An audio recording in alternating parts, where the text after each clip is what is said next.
नमस्कार विद्यार्थी मित्रों।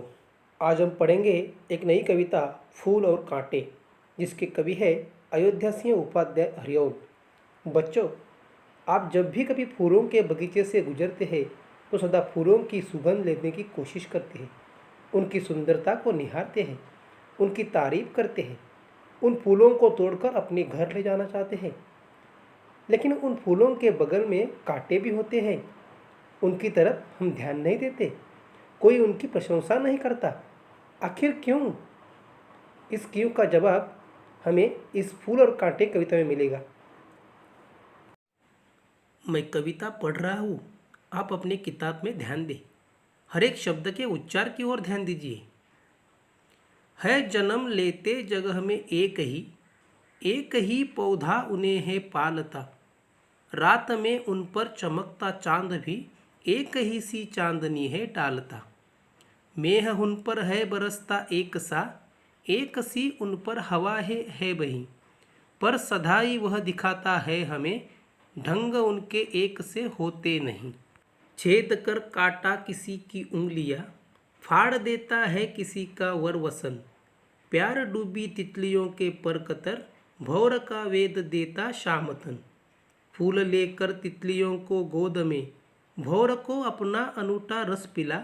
निज सुगंध और निराले रंग से, है सदा देता कलीजी की खिला। है खटकता एक सबकी आँख में, दूसरा है सोहता सुर शीस पर। किस तरह कुल की बढ़ाई काम दे, जो किसी में हो बड़प्पन की कसर। बच्चों, अब हर एक पंक्ति को हम अच्छी तरह से समझ लेते हैं। कवि इस कविता के माध्यम से हमें क्या संदेश देना चाहता है, यह ध्यान में लेते हैं। है जन्म लेते जगह में एक ही पौधा उन्हें है पालता। फूल और कांटे दोनों एक ही जगह पर पैदा होते हैं। एक ही पौधा उन्हें जन्म देता है, एक ही पौधा उन्हें जिंदगी देता है। रात में उन पर चमकता चांद भी एक ही सी चांदनी है डालता। रात में एक ही चांद उन दोनों पर चांदनी का प्रकाश डालता है। चांद उन दोनों में कोई अंतर नहीं करता, उन दोनों में कोई फर्क नहीं करता। मेह उन पर है बरसता एक सी उन पर हवाएं है बही। मेह का मतलब है बादल, मराठी में उसे ढग कहते हैं। तो यह मेह उन पर एक ही तरह बरसती है। कोई बादल अपना पानी देने में भेदभाव नहीं करता कि फूलों पर ज़्यादा पानी छिड़क दिया जाए, कांटों पर नहीं दिया जाए। हवाएं भी उन पर एक ही तरह बहती है। ऐसे नहीं कि फूलों को अच्छी हवा दी जाए और कांटों को नहीं दिया जाए। पर सदा ही यह दिखाता है हमें, ढंग उनके एक से होते नहीं। लेकिन चाहे पौधा हो, चांद हो, बादल हो, चाहे हवा, ये सारी चीज़ें जब फूल और कांटों में कोई फर्क नहीं करती, तो इन दोनों में इतना अंतर क्यों है? फूल और कांटे दोनों एक ढंग से नहीं होते हैं, दोनों के काम अलग अलग होते हैं, इसलिए दोनों फर्क में होते हैं।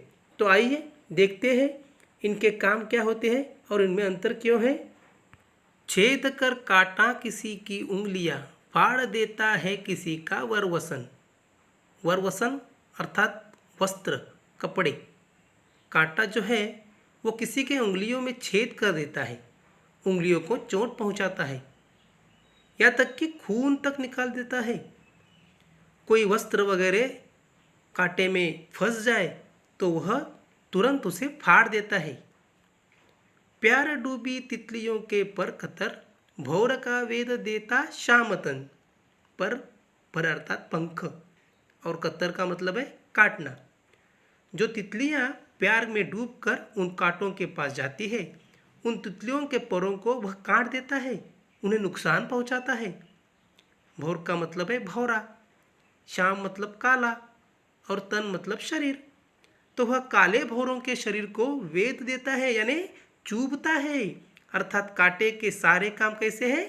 नकारात्मक है, और इसीलिए वह किसी को भी पसंद नहीं आता, उसे कोई पसंद नहीं करता।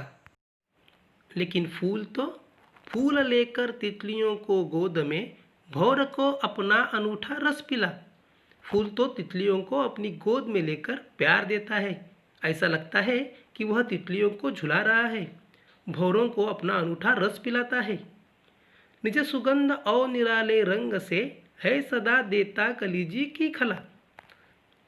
निज अपनी और का मतलब यह है और फूल अपनी प्यारी सुगंध और अपने निराले अनोखे रंग से सभी के मन को खुश कर देता है।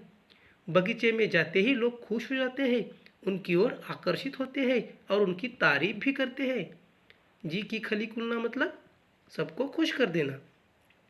तो इस तरह फूलों के सभी काम कैसे है? सकारात्मक है। वह दूसरों को सदा मदद करता है, दूसरों को सुख देता है। वही कांटा सभी के दुख देने में जुड़ा रहता है, वह दुख देने के बजाय कुछ भी नहीं करता। तो इस दोनों के कर्मों से उन्हें उनके परिणाम भी वैसे ही होते हैं। तो देखिए क्या परिणाम होता है खटकता एक सबकी आँख में, दूसरा है सोहता सुर शीश पर। शीश पर सोहना मतलब सभी को अच्छा लगना, यह एक मुहावरा है। और आँख में खटकना बुरा लगना। तो बुरे कर्मों के कारण कांटा सभी की आंखों में खटकता है, वही दूसरी तरफ अपने सकारात्मक कर्मों की वजह से फूल सभी को अच्छा लगता है, सभी लोग उसकी महिमा गाते हैं। किस तरह कुल की बड़ाई काम दे, जो किसी में हो बड़प्पन की कसर। कुल का मतलब है बच्चों खानदान, पूर्वजों से चला हुआ अपना परिवार।